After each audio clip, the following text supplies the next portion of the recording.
Hello, everyone, and welcome to the Cinematic Schematic, the official podcast of the Cinematropolis.com, your home to thoughtful conversations on film. Today, we're back after a few weeks off with the 8th part in our 3 films that got you through the 2020 pandemic interview series.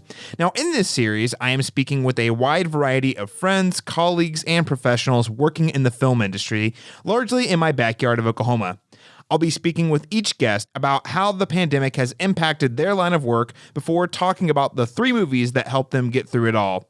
And today, I'll be speaking with the managing partner of Tower Theater, the founder of Mostly Harmless Media, and the director of technology at the deadCenter Film Festival, Steven Tyler. I talk with Steven about how the pandemic impacted the operations of Oklahoma's historic Tower Theater before discussing how they pivoted in order to keep their film and concert venue afloat during the pandemic. And then, of course, to close out the conversation, I'll do what we always do, which is hear about the 3 films that Steven selected for us today. Now, if you enjoyed today's interview, I hope you'll consider leaving us a rating and a review and a follow or subscribe on your preferred podcast app. It is the most impactful way you can support the show at this time. Now, let's talk a little bit more about Steven.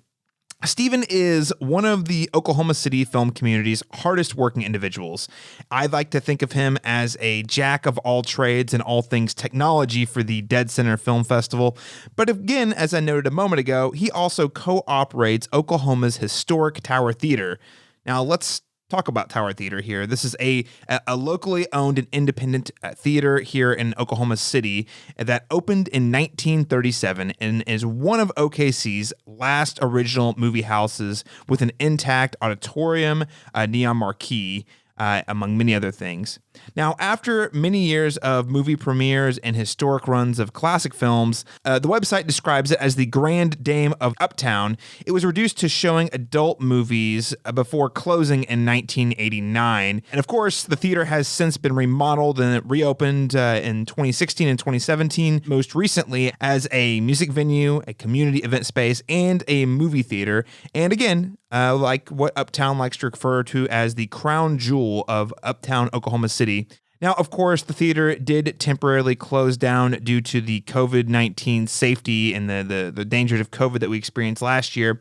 But I'm very happy to report that the theater is now open again, playing movies and hosting events in a more limited capacity. Steven, of course, is also the founder of Mostly Harmless Media, a local business here in Oklahoma City that produces a wide variety of new media content. And I also really appreciate Mostly Harmless Media for providing a platform for a number of local podcasts, including our friend Harold Story's podcast, Tunes.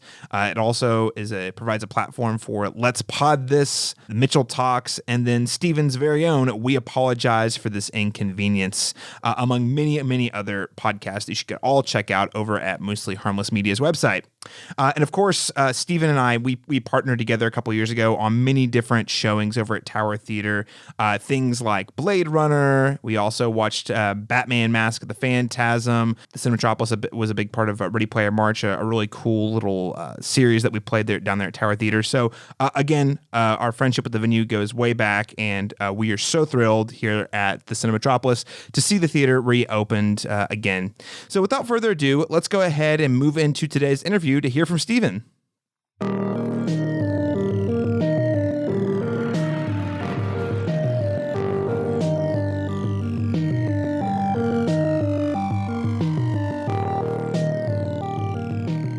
Welcome back, everyone. We're here on the Cinematic Schematic with another very special guest. I'm so thrilled to be speaking with a good friend of mine who's a huge mover and shaker here in the Oklahoma City film scene, has been doing a number of really wonderful things for our community via all of his awesome work over at the Tower Theater. Steven Tyler, so he's the managing partner at Tower Theater, also the director of technology at the deadCenter Film Festival. He's also the founder of Mostly Harmless Media, which produces podcasts, videos, the works in terms of new media. Steven, welcome to the Cinematic Schematic. Well, thanks for having me. We're here early 2021. I'm sure it was just like the clock ticked 12:01 on January 1st and things were better. Right? How are you doing? Yeah, I'm doing okay. The pandemic hit all of our industries pretty hard, starting with Tower last year. Being an event space and a movie house and a concert venue is not conducive in the height of a worldwide pandemic. Same kind of wave hit us at deadCenter. Being that we couldn't get our normal 30,000+ people together to watch films together, we had to shift that whole thing to online and virtual. And in the sort of wake of it all, that's kind of where Mostly Harmless comes into play. Is that's my fun little business that always is whatever I'm focused on at the time, and that's podcasting and video creation sort of as a constant thread. And we started getting into live streaming a bit, so that sort of ramped up. And generally all of that just was a rush and chaos and whirlwind. So here we are back in 2021 now, and it starts to calm down a little bit right as Tower starts looking at a pathway forward and deadCenter starts looking at ramping up. Every time it's Sundance season, and every time that hits, that's when deadCenter's right on the horizon. So I expect this year to sort of pick back up with its own new challenges, but for the moment, things are good. We're moving along, and there's a pathway forward on every front. So I'm happy about that. Yeah, and I mean, the Tower Theater reopening. I know this will probably be, a little bit dated by the time listeners hear it, but I know that you guys are just now starting to start playing movies. Minari you guys have on your docket, one of my personal favorite films of 2020. Just curious, and we're going to jump into the details here, but has it been what's the process been like getting things up and moving again after being closed for a few months? It's been a lot of cleaning. This place does collect dust. Working through those gremlins that get into the machine, because you let something sit for 6 or 8 months unused, naturally something's going to come back. Really, it's also been about how you manage the sort of expectations of people, and how do you gauge what the public is ready to do? Are they ready to come back into a bar? Are they ready to come back into a movie theater? Are they ready to come back into some sort of an event? If they are, how far are they willing to go with that? How many other people will they be willing to be around? All the various measures that people put into place, like dividers and sanitation and all that sort of stuff. So just like trying to figure out what this normal looks like has been a weird challenge. It has kind of opened your eyes a little bit to like some things that maybe we should have been doing in the first place. Like, should we have been a little more aggressive as a populace with hand sanitizer? Are masks really that bad of a thing, especially in wintertime and flu season? Watching our staff walk around the building all masked up and be in the kitchen all masked up and stuff like that kind of makes you wonder, like, why weren't face masks a thing in kitchens before? And should they be a thing going forward? Kind of like how we've all sort of shifted over to Zoom calls and stuff for meetings. Like, did I really ever have to go into the office, or was that just a construct that we created at some point? So yeah, it's been an interesting challenge to get kind of reopening, but it's also allowing us to sort of, we hit the ground running with Tower back in 2017. Like, had no time to stop and think about what we were doing. It was an opportunity. We just moved. We signed papers in March to become operators, and by August we were having concerts, going from an empty room to a fully outfitted venue. And then by November we were doing film, which we had to install a cinema system and all that stuff. So we were moving so fast the whole time we've been open. This actually has been a little bit of a respite for us to like take a breath, stop, and now come back slowly and really dial in and improve everything that we're doing on that front. So the movie experience is better. Ponyboy experience is better. We have food now. You can order food in our movies. I think Flicks beat us by a few months only because of the pandemic. But we have a full service kitchen serving our movies now. So we're trying to find those ways to heighten the experience so that when we come back, it's even a better version of Tower. And hopefully we find a way to sort of scale that up back into the full capacities that we were seeing beforehand. You're really just innovating, and like you said, you've sort of had to reconsider. I think one thing I've noticed just talking to a lot of people, we've had to reconsider the norms, right? Yeah, reconsider face masks, reconsider your business model, reconsider. I have friends I hadn't talked to in probably like 10 years that I've Zoom called. I was like, why weren't we Zoom calling before? Right. You know what I mean? Like there was really nothing stopping us, but we've been kind of forced to kind of reconsider how we socialize. So, I mean, I think it's really exciting to see you guys opening back up. And of course, you guys are providing that local flavor with the food, which I have not tasted yet, but have seen the photos on social media, and it looks fantastic. So I know I am very excited to get back into Tower Theater, check it out. Now, uh, Stephen, I do want to talk a little about what your day to day looks like pre-pandemic, because you're a really busy guy. I mean, you've got a lot of big ideas. One thing I really admire about you is you've always have a really distinct vision, but you also have like a lot of really technical knowledge. So you're able to execute and sort of figure out, sort of like reverse engineer your ideas and then figure out how to do it. So could you tell us a little bit about like what you do historically pre-pandemic? Like what does your day-to-day look like? Or what did your day-to-day look like rather? Yeah, I have a lot of people that tell me that I have no focus or that I'm doing too many things or that I'm spread too thin or all this sort of stuff. And while there may be some pieces of truth in there, because I'm always very much a yes man on things and I love crazy ideas and I love to just go and do stuff. I always sort of reduce it down to always been very good with technology. Starting with the family computer back in the 286 days where you went to the computer shop and you bought your parts and you assembled, like the first days of like home computers becoming truly obtainable for a normal family and like being able to just build it and getting infatuated with that stuff. And that steered me into finding creative people. And I used to think that I wasn't a creative person until I realized one day that I'm just creative with the technology piece of it. And I've always been really good at that. And so I've always been able to listen to somebody who had an idea about something, whether that's the garage band that I was in junior high and they wanted to sound better. And I went to the store and bought the gear that made them sound better and understood what the knobs did. To, deadCenter Film Festival needs to suddenly pivot and take their entire film festival virtual.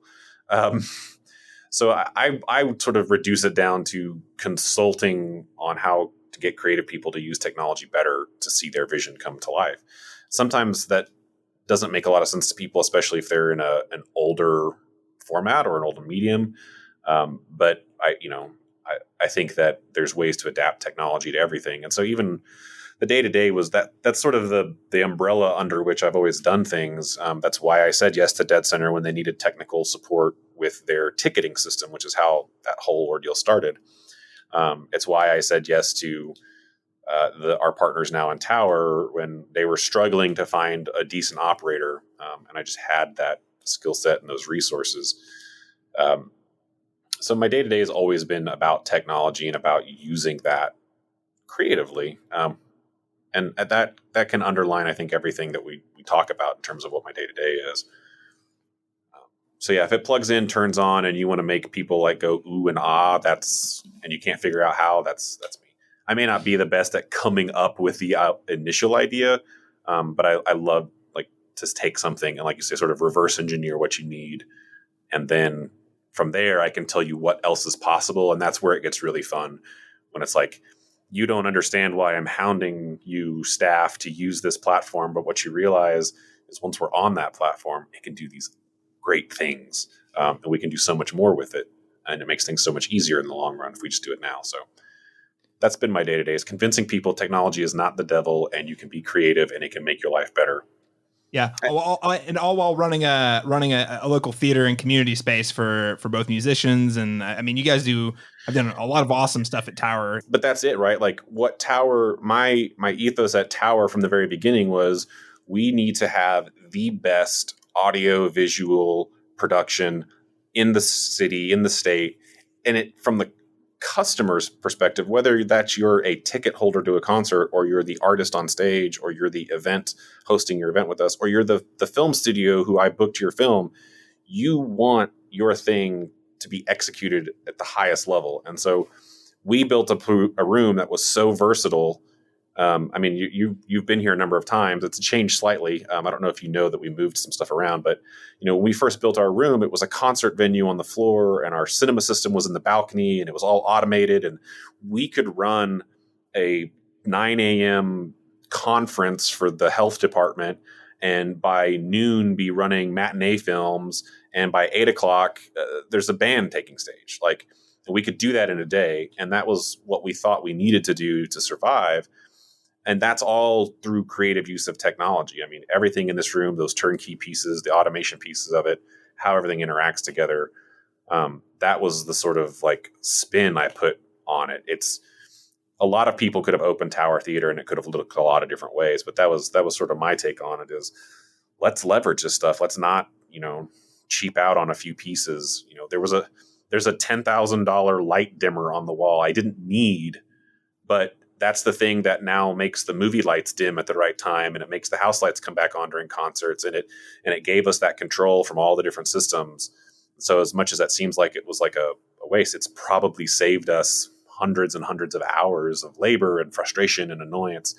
But really what it translates to is that experience where you've sat down at Tower, and just like Cinemark or AMC or whoever, when that logo hits and the lights dim and the trailers play and everything is just controlled and balanced, it's that experience that you don't think about as a person who's just there buying a $10 ticket, but it's behind the scenes somewhere. So yeah, and I mean, it really is, I have to say, one of the more versatile spaces I've ever been in. I've been there for concerts, I've been there for parties, I've been there for movies, and you guys really do it all. Now, if you could tell us a little bit about, like, how did this impact, you all's business and your day-to-day when the pandemic hit and the US and businesses like Tower Theater were forced to shut down? Yeah, I mean, we had a little bit of premonition that we were going to have to shut down, only because as an industry, the concert industry, we're always 6 months ahead of today. So we're booking shows that far out. Things are on our calendar that far, 6 months, a year out. And a lot of our stuff was tours and people that were coming from other places. And so we actually had a band that was on its way and was in the UK. This is in February, when, if you recall the timelines, the UK kind of was the moment, I think, that the US kind of went, oh, this might be a problem. And the band got stuck there. And so that impacted us immediately. And so in February, we're like, well, if they got stuck there, everybody else is going to get stuck somewhere too. Like, this is going to hit, and it's going to hit us hard. So we kind of had this moment of like, we know this is coming, and we got ahead of the shutdown from the city level. I think we were a week or 2 weeks ahead of the ordinance that actually shut everybody down. So we kind of saw it coming. We knew it was going to happen. And I mean, the industry was talking like it, because it's like I said, we're all touring and all these interconnected dates that if one domino falls, then the story, the rest go behind it. So it impacted us. We kind of had a little bit of a buffer, more so than everybody else, that we kind of, so we sort of started postponing things and getting ahead of that, because the worst thing that could happen to the concert industry, without getting too deep into the economics of it, is your ticket money is coming into an ecosystem where it's just constantly churning. That money's coming in, it's going out, it's coming in, it's going out, it's all on advances and all that stuff. So the worst thing that could have happened as a concert for the concert industry is for all of these shows to just straight cancel all at once, because then all these refunds would be issues. It would just be this mass exodus of cash. I mean, talk about a stock market crash or something like that. You would have had Live Nations and AEGs going bankrupt overnight if everybody had just pulled their money out suddenly like that. So we kind of braced for that impact, got ahead of it a little bit. And those first couple months, just kind of sort of were a little worried, but sort of relished in the time down, and actually took some time down, and I actually went home, which was great, because so that was sort of February, we're into March, which the shutdown happened. In April, I had a daughter. So it kind of worked out for me that, like, I was forced to be home for like the first 2-3 months easy. Didn't really start coming back out until sort of summertime, as we thought things were getting better in June-ish, and then they got way, way worse. So that's been the worst part about all of it, is we battened down the hatches early. We braced, PPP money and all that stuff came, and we had resources, and we lobbied for the city to do some support, and they jumped in on it, and that helped us out a lot. And so we got the right amount of support to survive it. What really has been hard is the sort of like roller coaster of when is this going to end? And we could not derail into the politics of it all, but that's been really frustrating the last half of 2020 is just be like, okay, which is why we started fighting for federal funding with the Save Our Stages thing, because we saw like, oh, we're not going to take this seriously. So this isn't a 3-month problem anymore. This is a year-long problem. And we were saying that again in March or April, we were like, 2020 is off the books. 2021 isn't looking so good right now. I mean, by summer of 2020, we were already saying it was going to be fall of 21 before things were coming back. So we knew that long journey was ahead of us. So we started lobbying more, and we got that stuff approved through Congress, thank God. And so that's coming. That's going to help. And it's even great because while we didn't do it, the concert venues really banded together and pushed that legislation through. But at the end of the day, right at the end, they ramped it up by another $5 billion, and they lumped in movie theaters and museums and other ticket-based sort of events. So independent, mind you. So honestly, like, I feel really great that Save Our Stages sort of morphed into what they called the Shuttered Venue Operators Grant. Not nearly as cool of a name as Save Our Stages, but so really that's that we just kind of paused, and now we're sort of on the other side of like, we see the relief coming, we see the light at the end of the tunnel in the pandemic, vaccines are going out, numbers are dropping. It seems like there's better leadership in the White House. I'll leave it at that. So we're like, okay, now we can kind of start coming back out of our shell a little bit and take a few risks and start operating. Because that's the other thing that sucks is we essentially have been sitting on this pile of money to survive, and we can open and pay people and buy product and have more expenses, but that money is going to go faster. And if we don't have the capacity and the revenue to come back and offset it, then it's a loss. And then we can't survive like that. Obviously, no business can. So really the question now becomes, when can we get our capacity back to that threshold? Our economics are completely driven by just a number of people. I need 500 people at a concert in this building to make it make sense. So now when can I get 500 people? When are people going to be comfortable enough to be crammed in a room with 500 people? And that's the game we're playing now, is what can we do? How can we be biding our time and being safe and smart? So Ponyboy reopening with limited capacity, and even film coming back, we've reduced the capacity on our floor. We've done the social distancing thing. It's a seated floor that I could normally fit 450 people on if I did theater rows, and I've got 100 seats down there. I mean, so we're not even talking about 50%. We're talking like less than 25%. So that's where we are now. And this isn't currently, I'll be very candid with you. This is not currently a viable business model. It doesn't work. And it won't work until we hit that scale again, or we find our ability to make it so great and effective that it can be. And that's an interesting new light that's shown up mid-tunnel, to continue the analogy, is we actually see like there might be a way for us to operate at this level and break even, at least, possibly even move into the profitability range, which is an interesting, it's a reality we would never have considered, that we could have gone from doing 150 concerts plus movies plus events plus a year. I mean, we were averaging, I did the math in 2019, we averaged 1.4 events a day in 2019. Wow. So like literally, I mean, most of that was 2-3 things a day, like I was saying before, but it averaged out to an event every day. Like that was our pace to run. And now we're like, the bar's open 5 days a week, and we're doing like 3 movie shows a week, and we're not far off from that mark.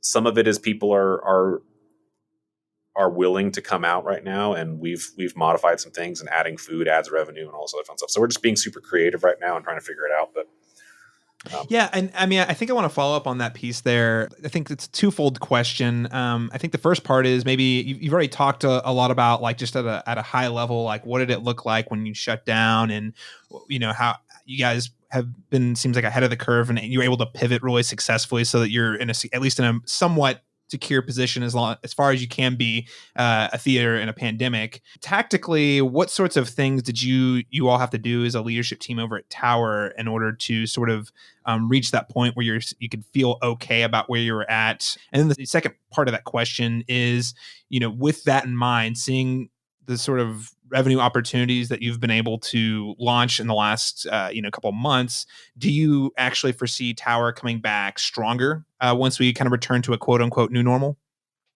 Yeah, for sure. So strategically, what we did to get here was, I think we did what a lot of people did. We shut down. When we shut down, that meant, unfortunately, we laid off people. We scaled back staff. We kept some core team members for a couple reasons. We couldn't let our momentum completely die. We don't want our social media channels going dark. We don't want our emails going dark. Even if we don't have events to talk about, we found other things to talk about. Save Our Stages. We got behind that lobbying and became a very strong voice. We tried to lend our voice and our reach to some of the civil rights stuff that was going on by using our marquee. We have a beautiful marquee out here that sees 30,000 cars a day. So us even doing, putting George Floyd quotes up there or things like that have a huge impact in the city. It sends a message to the city that that's where our hearts and minds are. And so we got creative on keeping our voice alive, which I think is something the city has always seen, that me and my primary day-to-day business partner, Chad, we're always very vocal. We're very visible as we are the people that are here doing this. Our team is very visible, and we've always been about that. Like, this is a local neighborhood movie theater concert venue. Like, that's what we want. We want that vibe. And so we've always tried to connect with the city like that. And we leaned into that a lot. We got creative and did a live stream series like everybody did. And that worked really well. And it let us play around with and that's something I think strategically did. We played around with a few ideas we'd been sort of skirting. Like, I've been saying for a couple of years to the entire team, that's like, we could knock a live stream, a multi-camera live stream, out of any one of these rooms easy. But adding that to the chaos of everything I was talking about, which is there was never time to think about it. Now there was time. So I think that's where we got that was the strategy, is, like I said, batten down.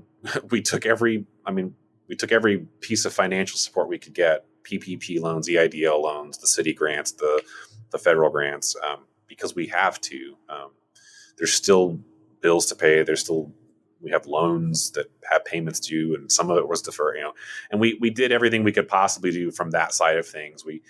Any bank that we worked with that would work with us, we deferred loan payments. We did all that sort of stuff.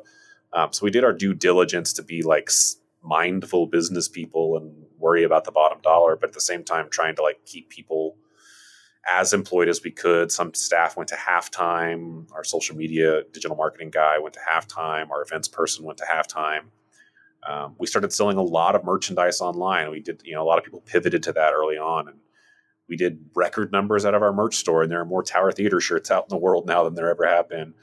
And that ultimately kind of leads into your second part of the question, which is, do I think it will come back stronger? And I have absolutely zero doubt that it will come back stronger. In fact, it's going to be interesting to look back on this years from now, because I will probably have the perspective of it's the best thing that could have happened to us. Obviously, I am not saying the best thing that could happen to us as a society is hundreds of thousands of people dying from this virus. I'm saying the circumstances that shut us down and gave us that time to sort of really think about our business and to reopen on what somebody would consider a normal opening schedule. I mean, if you're opening a restaurant, or anything, you work on it, you soft open, you tweak, you lean into it before you really start hammering for that heavy service. And we never got that chance. So we had that chance now. And so, yeah, I think we'll come back stronger because we've learned a lot, and we've added a lot of interesting tools to our arsenal that we didn't have before, like live streaming and doing that stuff. It's another one of those systems that's now just turnkey in-house. Like, we're opening another venue. We were planned to open it in 2020. It's called Beer City Music Hall. I'm repping the jacket. I mix for great radio stuff. Let's talk about a thing you can't see, but It looks It's our, great, listeners. It's a great looking jacket. I do like it quite a bit. and the back has got a pretty cool artwork on it. But we had been working on it for 2 years prior to 2020, knowing that we have our 150 capacity Pony Boy and we have our 1,000 capacity tower. And tower can scale down to about 700, 600 and still feel like a comfortable space. But you start getting less people than that, you lose the energy of a room full. And so there's a 500 level club that's very popular around the country, and they're in every city, and we just don't really have one here. So it's just like we didn't have the 1,000 capacity tower venue in Oklahoma City 5 years ago. We don't have that 500 capacity room in Oklahoma City. We've got like a nice 200 something at the 89th Street Collective and what Nick is doing over there. And same thing if you look over at that place. I realize you're a film podcast, but it's a music venue. He took the opportunity. He took the financial support. He had an insurance event that caused a big claim, and he took all of that money and reinvested it into what had formerly been one of like kind of the nastiest little hole in the wall of the venues, with like water leaking in on the ceiling, and like the men's room are no doors in the stalls, and there's a hole to the outside parking lot kind of thing, to it's beautiful now. He redid the facade, he redid the bathrooms, he put a new roof on, he got new HVAC. Like, he has reinvested in himself in that space, and we're going to be better for it after the fact. So the music industry for sure is of the opinion that this is a slingshot type snapback. Like, all we have done is been pulling and pulling this, and the second we let go, it's going to rocket. I mean, the second people feel truly confident, I have no doubt if somehow I could Thanos snap overnight, everybody getting vaccinated and this disease going away, we would be overwhelmed tomorrow. Everything with our everything we have on the calendar would sell out. Our bar would be packed. People would just rush out of their houses to find whatever they could do. So I don't think we're going to see that sort of snap type situation, because unless Biden really just kicks ass and produces 300 million vaccine doses overnight and somehow manages to get them into everybody in the country and convinces everybody to take them, then we're not going to see it. But what we are going to see that response. And so we're opening Beer City. We didn't let this deter us or think that we didn't need it. We think Oklahoma City has a trajectory it's been on for 20 plus years now, fueled by things like maps. And we have this new convention center and we have this new hotel, which is amazing. And it's increased our capacity. And on the other side of that, what happened was our old nasty convention center, this got turned into one of the largest film studios in maybe some of the bigger sound stages in the country. Like, that's a huge space. And now it's a soundstage right in the heart of Oklahoma City. And like, I remember conversations 2 years ago with people at Film and Music and deadCenter and people that were coming into from California to Oklahoma City and talking about the need for this. And across the pandemic, we gained two, because we have the one downtown with Prairie Surf, but we've also got Green Pastures out in Spencer, which is also training people. And they were super smart, because in the middle of the pandemic, they were like, hey, if you've been fired from your job, come take our 6-week course and get trained to work on a movie set. And a bunch of people shifted their role. So like, Tower's in a great place, music industry wise. I feel like we're in a great place film industry wise, because I think, like I mentioned to you prior to starting the session, is I've never had this much luck getting film studios to send me film.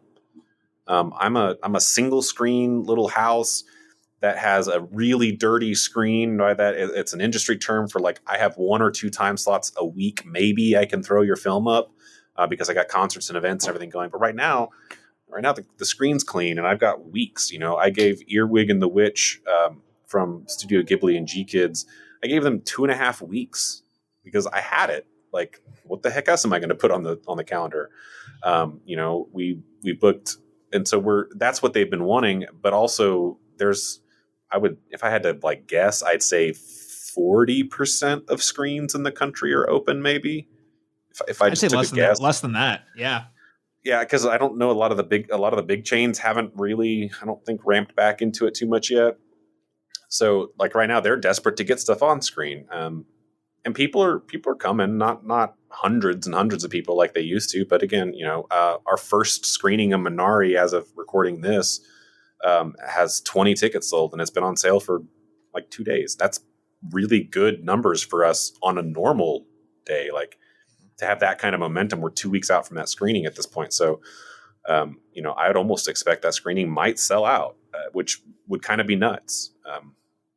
Yeah, I mean, I wonder too, like with you use the slingshot analogy with the music industry. I seriously wonder if the film industry is in the same space. I know there are a few things, other factors there, like streaming services like Netflix and Yeah. Hulu, and are obviously more competitive in that space. But I don't know. I mean, I'll tell you what. I was just talking to someone earlier today about the Little Things, and it's a movie that hit HBO Mhm. Max, one of their day of releases, and I seriously was like, there was a lot of people up who didn't like it on the internet, and we were talking about how we both thought it was, pretty solid. I was like, well, you know what though? What's kind of funny is if this had come out like in theaters, one, I actually think I would have enjoyed it more because I would have been less distracted and I could hone in on it a little bit more. And two, how much would people really be talking about talking about it? I don't know. I just feel like there's a huge appetite for people who like going to the movies to go back and see stuff. Yeah. I swear, like I'm probably going to go to the movies every day the week that Yeah. I feel comfortable going back. Yeah. No, I mean, one of my films, not to jump into that, but one of them that I want to talk about, I very much 1000% know I would be so enwrapped by this movie at this point had I seen it on the big screen, because I know watching it on my 40-inch TV in my bedroom, I did not lock into it like I would have. And it was definitely one of those films that you needed to lock into it. So I don't want to start talking about it because I don't want to jump too far ahead. We're very close. Well, thanks, Stephen, for giving us sort of the rundown of all the things happening that you guys did at Tower last year just to pivot and survive. And all things considered, I'm glad you guys have been able to sustain it as a business. And it sounds like things are looking, as soon as people are more comfortable going back out, like it really is going to be, an even stronger beacon for our community than it already was beforehand. So I'm really excited about that. I did want to touch on a little bit, and this is mostly for people who didn't catch you and I's conversation we had over the summer, where you actually talked a little about your role with deadCenter. Yeah. So I'm just curious. Firstly, I want to say congratulations. Again, I know I said that when I talked to you earlier this summer, but also I really enjoyed the film festival. From my perspective, I had like zero tech issues and was able to do it in the comfort of my home. So it was great. Yeah. But maybe if you could, for listeners who didn't catch that conversation, could you tell us a little bit about how you were able to use, your resources and skill set to help ensure the film festival made that transition to the fully virtual model? Yeah, for sure. The great thing about that is I mentioned at the beginning of this episode that I started my role at deadCenter dealing with their ticketing and pass system, because they were very rudimentary when I started working with them. And we've gone through 2 or 3 major iterations of that, from trying a custom built solution to ultimately finding a provider. And 2 or 3 years ago, we found a provider called Eventive. They were relatively new. It's a father and son team, actually, out of, I want to say like Michigan or Wisconsin or something.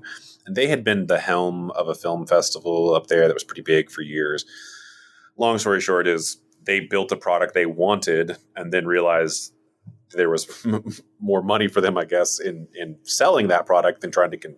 I think they still do their film festival, but I think they've handed it off to other people now. So we landed on them, and it's another one of those cases where there was Alex and I both, when we kind of started talking to them and used the platform and tested it out for the first year, we kind of got a sense of like, yeah, these are the people we need to be with, because it was the kind of people you could get into a text message or an email thread or a Slack thread with and be like, hey, this seems weird the way this works. Can it work like this? Because, we do this with our people, and oh, that's a great idea. And 4 hours later, the email's back, hey, refresh your browser, that feature's been added, kind of stuff.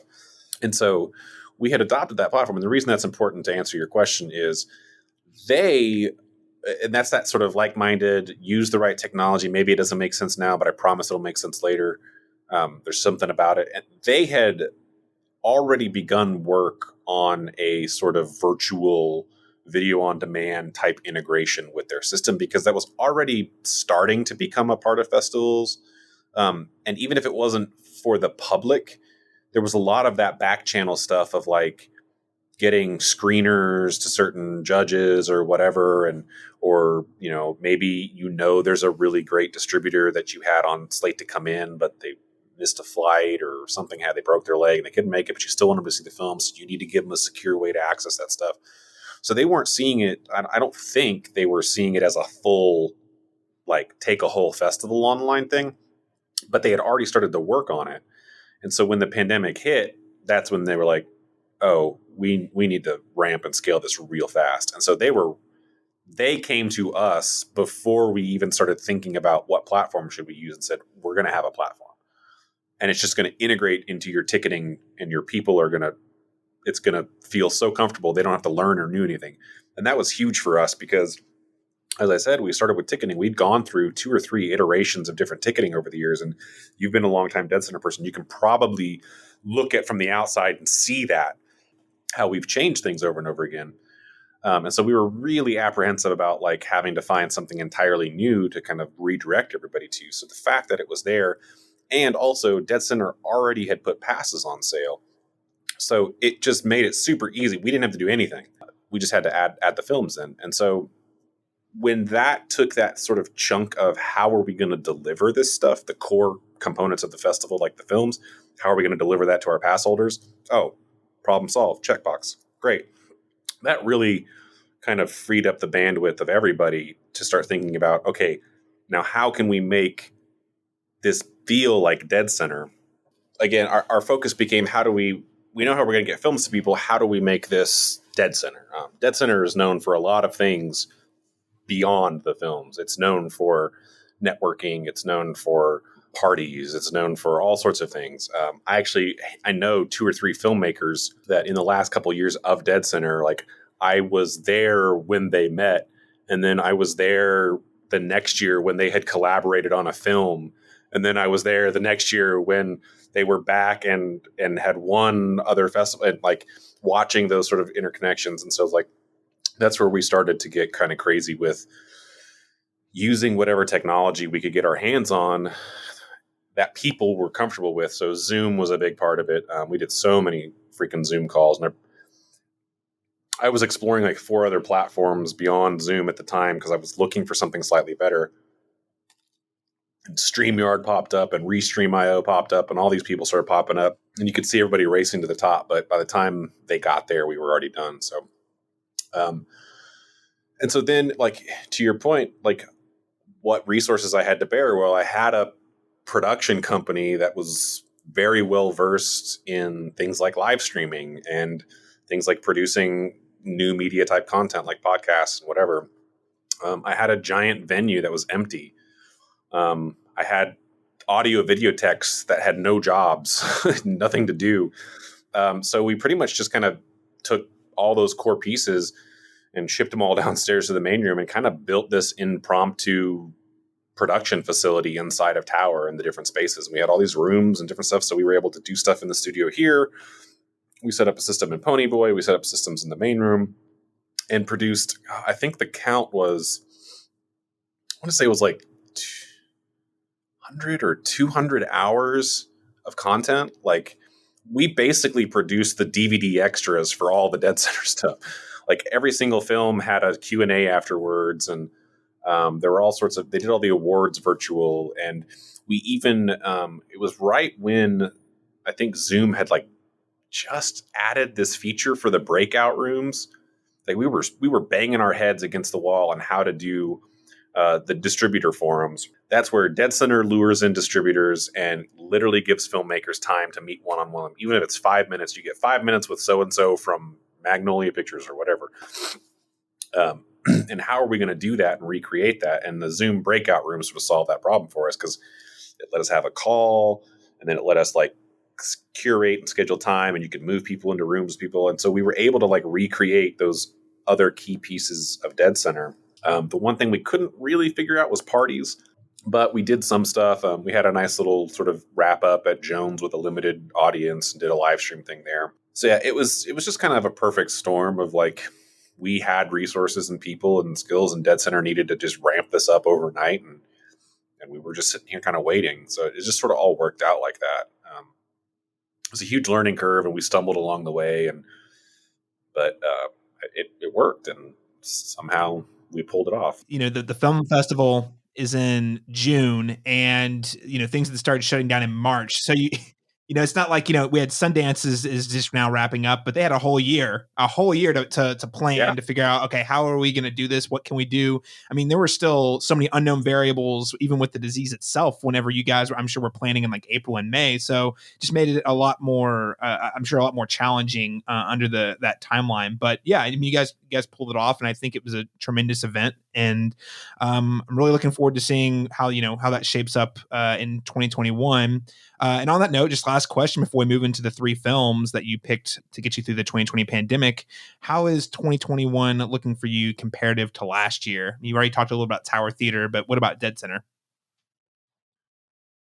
It's looking good. Like I said before, a lot of the things that we've learned along the way, I think, will persist. I think deadCenter will probably always have a virtual component now going forward. I mean, why not? If the filmmakers are into it and we've got a system that everybody's comfortable with and use, and that's another great thing is like that conversation. And there was a bit of it back then too. Like, how do you convince a film that maybe already has distribution with Sony? How do you convince Sony that your platform is okay to share that film that's they're hedging their bets on for the box office? And it's like, you have to have like, that was the thing that happened. We were able to say things like Netflix grade encryption because that's what Eventive did and that's how they worked. And so now we've already jumped those hurdles. It's not a question anymore. Like, you've already agreed that that's okay. So why not keep doing it? Now we still want to get back to full, and I don't think the decision has ultimately been made yet on what's going to happen in terms of physical presences and actual events. I suspect there will be some, and I suspect there'll be more than there were last year, because I think by the time deadCenter rolls around at current trajectories, things will be less crazy than they were back then. Plus, like you said, we know a lot more now about what this whole deal is and what's happening. If we scale back the virtual and add in some physical stuff, that's going to create an even more interesting dynamic of the festival. And I think we're going to get to see how that stuff interacts and plays. I'm excited for it because I have a tendency to never see films at deadCenter because I'm always too busy doing something else. So like the idea that I could swing home at night on Friday at 2 a.m. after a party or whatever and plop in my bed and click into the virtual platform and watch that shorts program that I missed, that's a huge deal to me. And to me, I think that could keep the festival going basically 24/7 every single day that it's launched. We also doubled the length of the festival last year, whereas it has usually been like 5 days, like Wednesday through Sunday kind of a deal.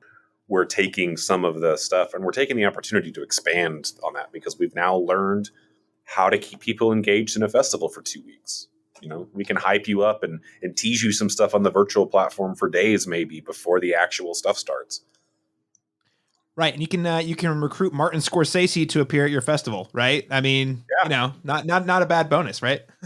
I forgot about that. That's how crazy it is. I forgot that we had a video message from Scorsese. I mean, heck, he might be here for the next deadCenter, right? So fingers crossed. Fingers crossed. Bring on Killers of the Flower Moon, I think's the name of the movie. Yeah.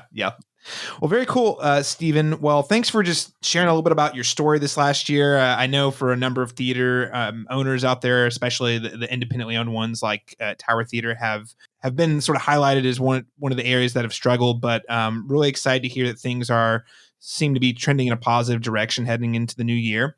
Now, let's go ahead and shift gears to something a little more fun. I've asked you to select 3 different films that helped get you through what was an especially challenging year, I think, for most everybody. And I'm really excited to hear what you picked. Now, in no particular order, let's go ahead and jump into the 3 picks. So what is the first movie that comes to mind? The first movie comes to mind is my default movie that gets me through life in general. And that is maybe it's strange, maybe it's not, but it's Interstellar. We're not meant to save the world. We're meant to leave it. And this is the mission we were trained for. I've got kids, Professor. Get out there and save them. I have no idea when you're coming back. I'm coming back. that movie came out at a time in my life where I was going through a lot of transitions, and it was just so big and grand, and I saw it on IMAX the first time, and it was just so great. I watch that movie a couple times a year normally, and it's kind of a feel-good movie for me in a weird way, because it gives me hope that the human race might actually survive the long run.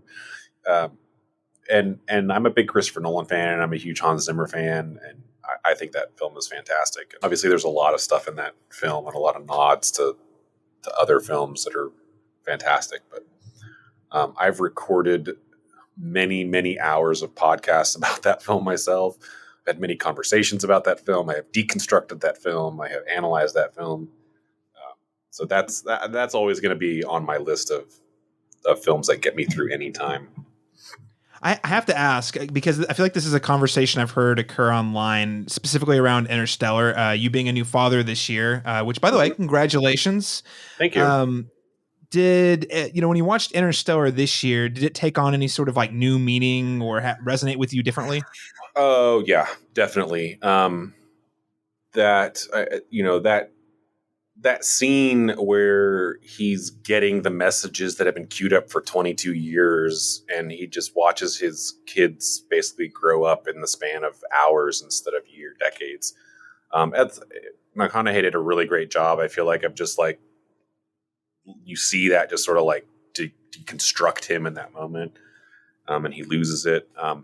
But especially, I had a daughter, and so especially his relationship, and that's the moment that like she kind of snaps back in after complete disconnect from all that time, and they ended their whole relationship kind of in a bad way.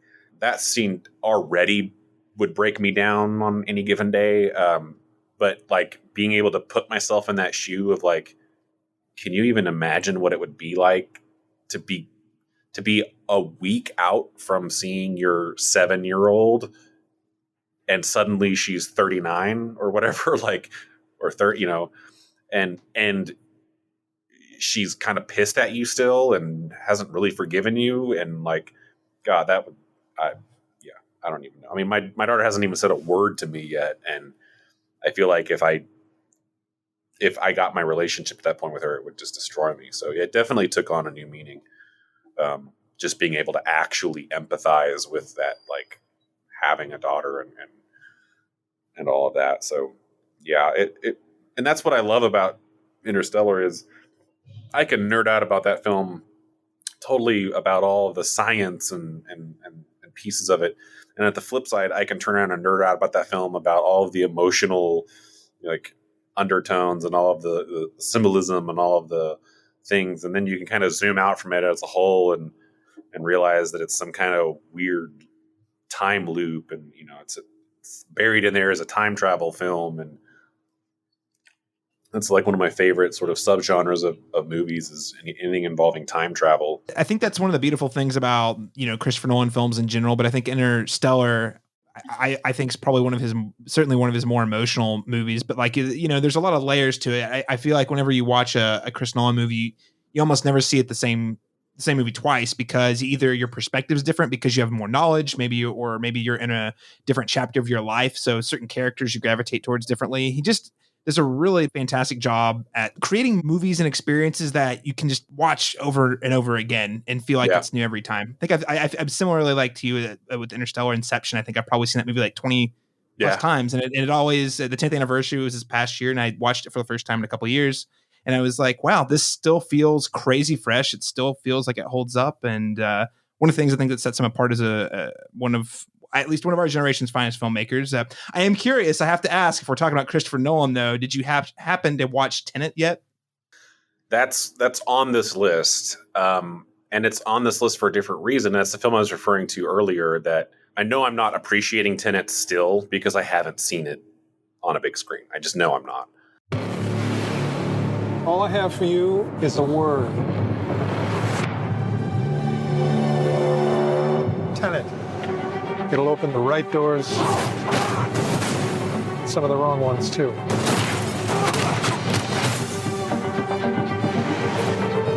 Use it carefully. I put it on the list as a film that got me through because the anticipation of seeing that film kind of dragged me through 2020. I wanted to see, because I am a huge Christopher Nolan fan, and I didn't choose this as my third film, but like I actually just watched Dunkirk throughout the pandemic. We screened it here, and I didn't have time, and so I finally was like, oh man, I haven't watched this yet? I have to watch this. And it kind of gave me a little bit of my Christopher Nolan fix to get me through to Tenet. So yeah, Tenet's on the list because I was so looking forward to seeing it, and so excited about it, and I'm still excited, and I'm reserving my ultimate judgment on the film until I can truly watch it in a theater and really like focus on it and give it some time, because I give it some time. It's definitely a film I think I'm going to have to watch like probably 5 times before I really wrap my head around it. And I had a strange thought the other day that it's the first movie I've ever wanted to watch backwards, because it occurs to me like about half the film will be forwards if you watch it backwards. So like, and I'm kind of wondering like, has that happened yet? Like have people played it backwards? And remember back in the day, people were like spinning records backwards because they thought there were messages to Satan in the lyrics or whatever. It's like, what weird hidden crap is in that movie that we aren't seeing because we're not processing the information properly, because whatever that is happening in reverse, whether it's a sound or a visual or something there could be stuff in the background going on backwards that we never notice until you watch it forward and you're like, oh crap, that bird's flying forwards now. And then you create a whole conspiracy theory around why the bird's flying forwards when you play the movie backwards. Yeah. Why is the bird going backwards instead of, did it get into that chamber or whatever? I still don't fully understand it. If you play Robert Pattinson backwards here, he's actually saying release the Snyder cut, but only if you play it backwards. Yeah, right. Yeah. Well, I have to say that's I'm with you on that one. I've now seen Tenet twice. I own it on the 4K Blu-ray, but and I'm probably going to watch it again on home video. But to your point, that is a movie that demands the theatrical experience, and I'm very hopeful that when theaters are fully reopened. I mean, I know like Tower, you guys have historically done this a lot, but like just the opportunity to see those movies that maybe we didn't get to see on the big screen this past year, Wonder Woman 1984 being another one. I'm really excited to like when we start going back, be like, hey, there's like these 5 movies I watched at home that I wouldn't have otherwise that we can now play on a big screen. Yeah, no, I'm excited for that too, because I think one, we'll be able to participate in that, because normally we wouldn't be a house that would have first run giant studio films like Wonder Woman or stuff like that. But they dropped it into some indies. I think Rodeo had it on the day it hit HBO Max. And that's crazy. That would never happen ever in the pre-pandemic world, because that would be given up. AMC would come in and be like, "Oh, I'm not going to show any of your films if you give it to the small guys." But then AMC's dark, so what do you do?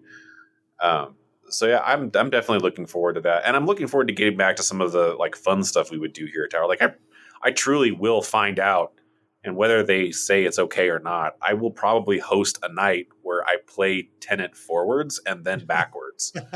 Yeah, I probably will host that. Maybe it's me and you and like 10 other people, but that will happen.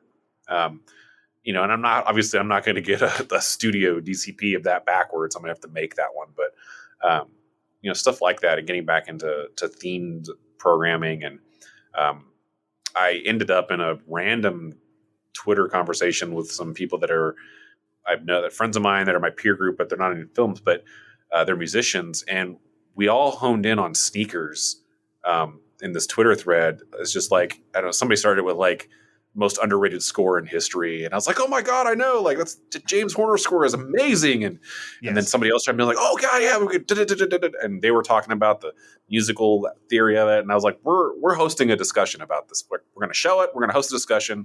I don't know when, but it's on the book somewhere. We'll pencil it in somewhere and do it. And it's stuff like that, like getting back to enjoying those movies, and that's stuff like I've been obsessed with sneakers like my whole life, and primarily because of the score. And it's interesting because I think I was introduced to that film through the score. I remember being given the Sneakers soundtrack by a guy on the band bus, and he was like, "Oh, check this out," because it had all that great woodwind and clarinet. I was a clarinet player, and so it had all those great melodies and stuff in it. And he's like, "You got to listen to this, you love it." And I was like, "This is a movie soundtrack. I have to see this movie." And then he watched the movie, and I'm like, "That is such a weird pairing of this like weird heist comedy movie with this really ethereal, like awesome sound." Like it's such a weird thing, and weird cast of characters too. Like what's worth talking about too, and I think that's just, I mean, one of the things that you guys have always done a really great job about is not making it's. I mean, Tower Theater is not just a place that plays the movies. You guys, you have the theme. You have the theme projector club. Like months or whatnot. I really enjoyed working with you on like all the different, the projector club stuff. Doing like 1 or 2 movies a month, just getting people together to talk about it. And we had some real bangers where people would hang out. You get like 20 plus people hanging out just to listen to, local experts talk about stuff. So it's a really great community space that you guys have built there, and like you said earlier, it's just a matter of time before we can all hop back in. So it's very exciting. So let's move on to your third film, though. We've got Interstellar, and we've got Tenet. So what exactly is your third pick for us? I struggled with this because, like I sort of mentioned to you earlier, I'm having trouble remembering everything I watched in 2020, mostly because I don't know that I watched that much. I was going to see if you'd let me stretch the rules here a little bit, because I want to talk about it. It's not a movie, it's a television show. Yeah, the lines are blurry right now. Let's take advantage of it. Well, then I want to talk about Mandalorian. Show me the one whose safety deemed such destruction. You must reunite it with its own kind. Where? This you must determine. The songs of eons past tell of battles between Mandalore the Great and an order of sorcerers called Jedi. You expect me to search the galaxy and deliver this creature to a race of enemy sorcerers? This is the way. My argument was going to be, it's being shot and treated so much like a movie, and it's coming from a huge cinematic universe of so many other movies that like it could have been a movie. And it's one of those things that, like, not to harp, but like same thing, George Lucas would have made this a film and would have fucked it up. Right. But to make it, it's those things we've had, like, I'm a huge fan of, a great example of this, I'm a huge fan of the Stephen King's Dark Tower series. I literally think it might be the greatest book series ever written, at least for me. It's sci-fi, it's fantasy, it's weird, it's drama, it's horror, it's everything. And they made that into they made it into one movie, and it's 8 books that total probably like 45,000 pages or something. And you made it into one movie when there had been all this talk about, oh, it's going to be a movie, and then there's going to be a miniseries connecting it, and then another movie, And it's kind of like what the model we're seeing now with Disney and, well, pretty much Disney with Marvel and Star Wars doing these series like Mandalorian and WandaVision and all that stuff. And we could talk about WandaVision too. But I'll focus on Mandalorian. But really, what really I love about Mandalorian, and why I was going to argue to talk about it, and why it got me through, was one, season 2 was phenomenal, possibly perfect. But 2, I am so infatuated with how they shoot that movie, series, how they produce that. To me, like, I don't think, and I tell people this all the time when I start talking about Mandalorian, like, oh God, you're another one of these Star Wars nerds going to talk about Mandalorian and about Boba Fett and whatever. And like, we could talk about Mandalorian and not talk about any of that. And I'm just going to talk to you for 2.5 hours straight about the technology they're using behind the scenes. And as I said, I'm a technology person. So that kind of stuff, when I first, like, I think after the first season, I saw some behind the scenes thing, and I saw what they were doing with those like 4K video domes. And I was like, I went back and rewatched the whole series again, because I was like, you're kidding me.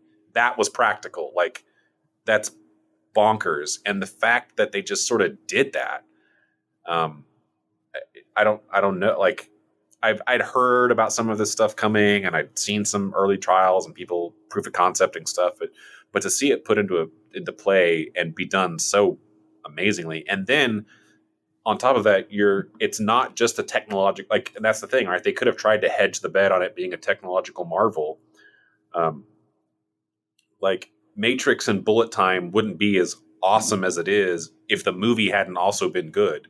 So the fact that Mandalorian is actually a great story and leaning back into all of these Western tropes and episode, like people were giving it crap for that. Like, well, this is just, Yeah, it's like Gunsmoke. The first season was like Gunsmoke or one of the old like Western serials. You tune in, it's a different episode every week. The Lone Wolf and Cub type thing. Yeah, and the Ugly and this and like Seven Samurai and all this kind of stuff that we've seen these little stories, but to inject it and to put it into that character. But the thing that's really like, and I think season 2 more so than season 1, because obviously the characters that came into season 2 coming out of the bigger Star Wars universe, like. That was always the thing, I think, early on when people started hearing that they were going to expand into these shows, especially with the 50-50 split on every Star Wars movie that's come out as to whether or not it's good or not, is everybody was afraid, like, you're going to ruin something. Like, so even when the Mandalorian title was announced, everybody kind of thought, well, this has to be about Boba Fett, right? Oh, they're going to ruin Boba Fett. And then it's like, not about Boba Fett yet.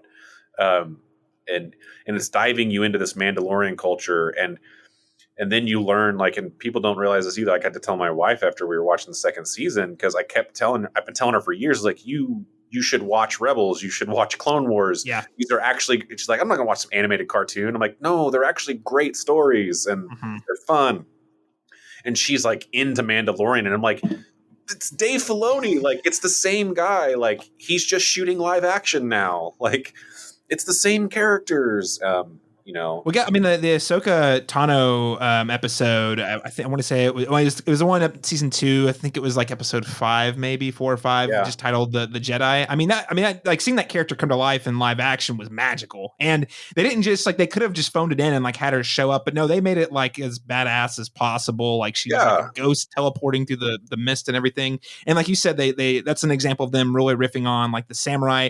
That episode riffs on both the samurai genre and Western genre at the same time. It's pretty fantastic. And one thing I just want to call out for listeners who might not be familiar, you were talking about the technology a few moments ago. Maybe you could provide a little more context here. They introduced this new technology that allows them to shoot on a much closer to a traditional television budget, as opposed to a $250 million Star Wars movie, but still make it look pretty consistent.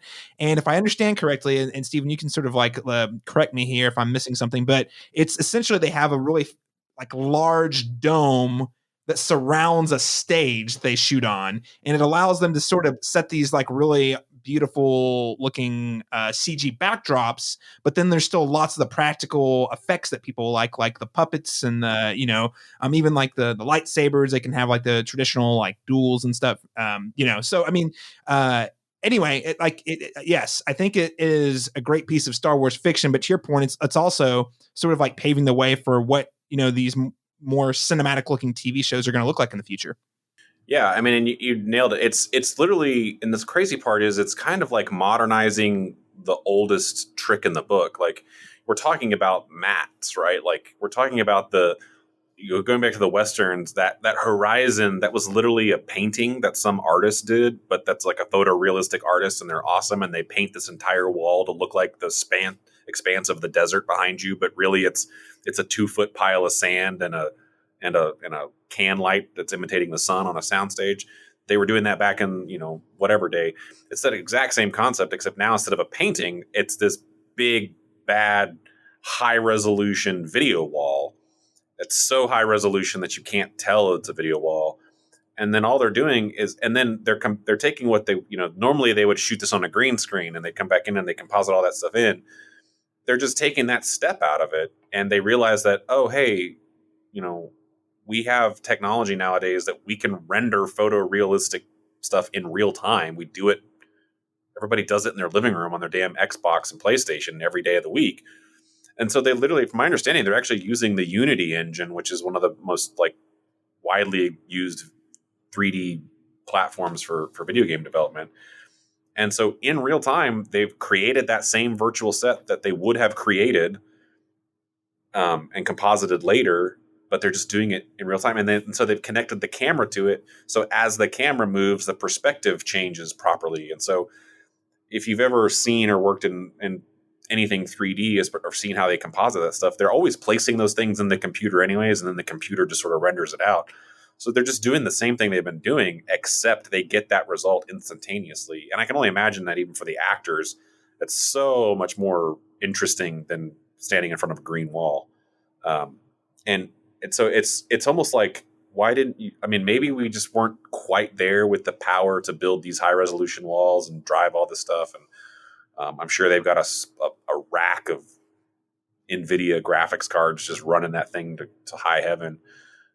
But it's crazy. And I think for the directors and stuff, I mean, everybody talks about practical effects, and that's always been sort of the ebb and flow of Star Wars, because what made the original trilogy so amazing is it was just 100% practical pretty much. And then you sort of have that full pendulum swing to the new trilogy, the prequel trilogy, that almost went like full CGI on things they shouldn't have. And now you've kind of landed back in this middle of like, no, the stuff that matters should be practical, and the stuff that doesn't matter can be digital, but let's do digital in a practical way. It's just such a cool hybrid way of doing things. And I imagine it's being adopted on so much that we don't even understand at this point. Like I would be surprised if everything we're sawing was on it. In fact, I was recently watching, talk about big CG related movies. I was recently watching Endgame, and I was watching a behind the scenes thing or something. I clicked on something, and I literally like jaw dropped, stopped in my tracks. The scene where Captain America runs into Captain America and they fight in that office complex and then they fall on the ledge. That whole thing was 100% green screen. Oh, wait, seriously? Yeah. And I literally like stopped it and I was like, no, there's no way. Like why? And then I went back and watched that scene in the movie and I was like, that's ridiculous. I get now after watching, I was like, well, that makes sense. Like, it'd been really hard to choreograph those falls from multiple floors on these little gantryways and stuff. But man, I like absolutely pulled the curtain back on myself with that and like had no concept that was green screen. And so to think that we've improved technology to that level, that we can do that so well now, like it's no longer, I would compare that to the scene in one of the prequel trilogies where they're in the droid factory and it's like such horrible, tropey Lucille Ball with CGI, like, oh, I'm going to miss the cutting blade. And like, and you could just tell they were running around on a green stage, to something that was like mind-blowingly not. And for a minute, I stopped for a while and had to ask myself, why would you do that? Why wouldn't you just find a similar looking set and shoot this practically? Why would you do it green screen?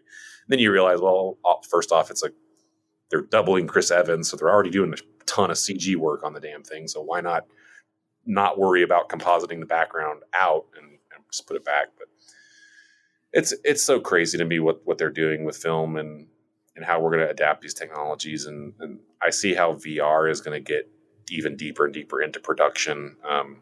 Because that same thing, like, I imagine if I'm Jon Favreau and I'm approving set designs for Mandalorian, they're rendering that in such a way. I absolutely guarantee you at some point in that process, that dude puts on a VR headset and walks around in those environments. Oh yeah. I mean, that's exactly what he did when he was directing The Lion King, quote unquote live action, not actually live action, but the one that came out a couple of years ago, like that was fully directed in CG, which also makes me think like how much of that was him figuring the technology out for Star Wars. So right.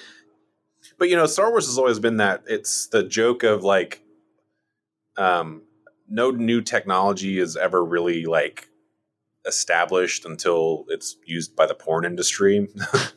It's sort of the same thing. Like Star Wars has created a lot. It's sort of like that Matrix. Like there are some films out there that have created those techniques and technologies that have rippled through all sorts of stuff. I mean, even Nolan, like I think it was Dark Knight, like he was the first person that was like, I need to carry an IMAX camera like on my shoulder. So let's figure out how to make this big and not the back of a truck or whatever it was before. And that rippled through to like, now you can shoot all these big format IMAX films because now the camera's smaller because he made it. He he wanted to do it. And he started stripping parts off of it or whatever the hell he did.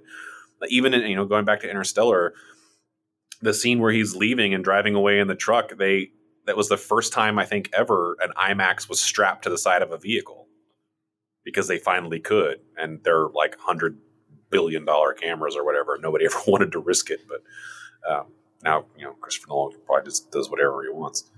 Now, apparently he does whatever he wants, including telling Warner Brothers that they're making bad decisions, like pretty vocally. But I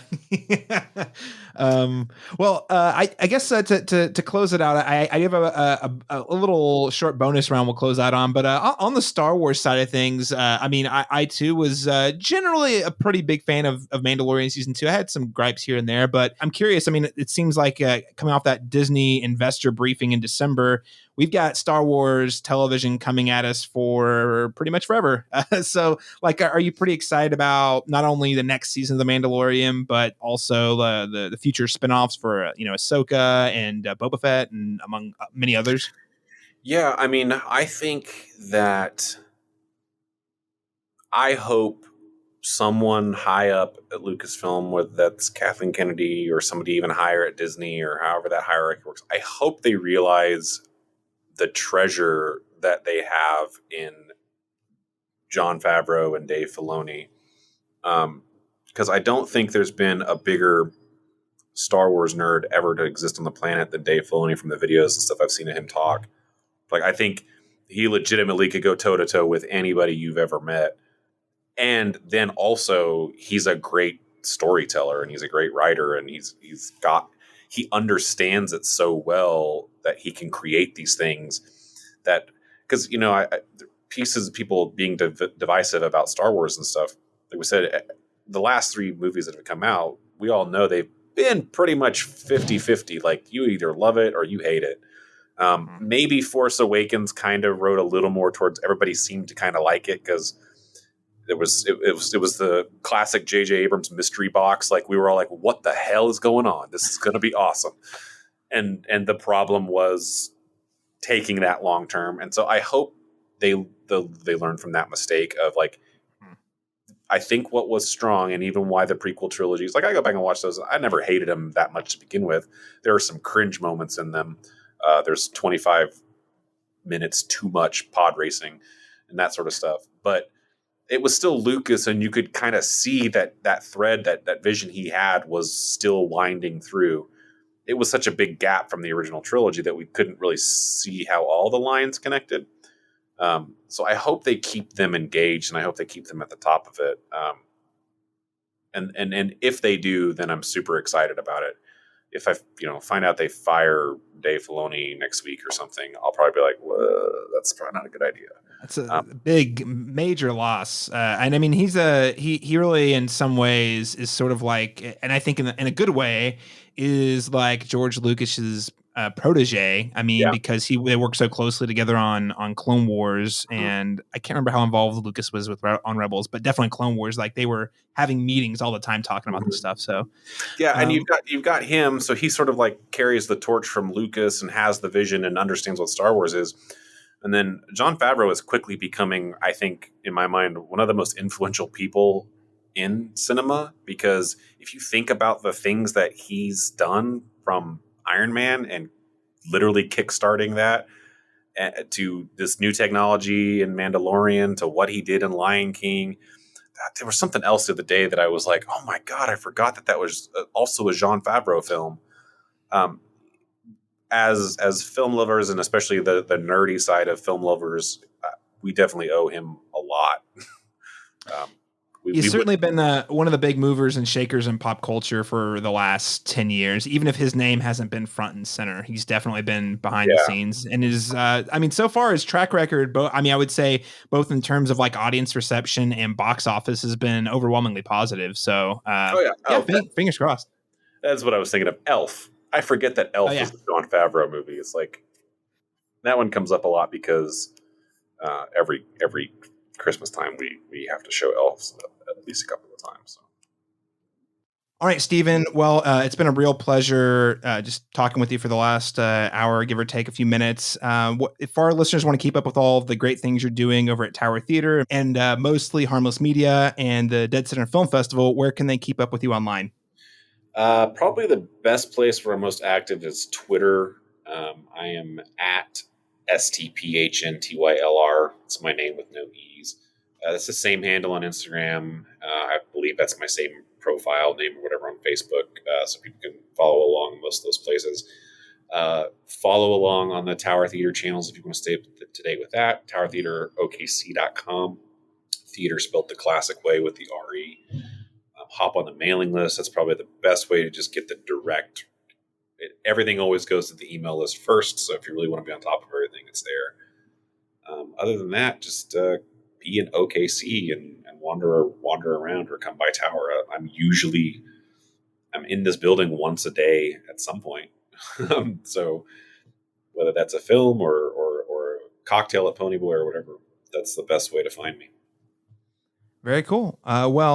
Stephen, anything you'd like to add about any of the 3 films that you chose today or other methods that people can support all of your work at deadCenter and Mostly Harmless Media and Tower?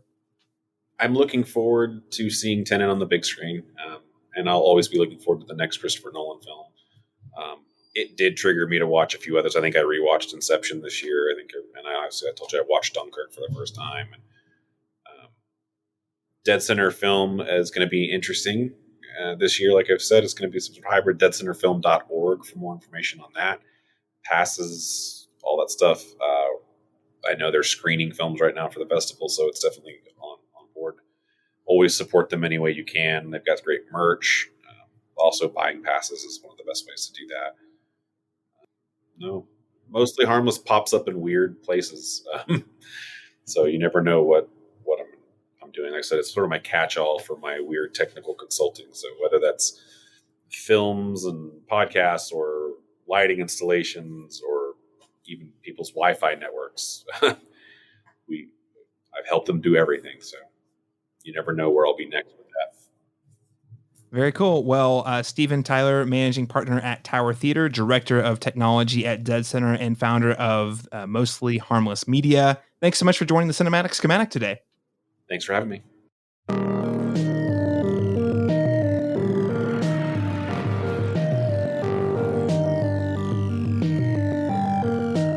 Thank you for tuning into part 8 of our ongoing series on 3 films that got you through the 2020 pandemic with today's special guest, Stephen Tyler of the Tower Theater here in Oklahoma City.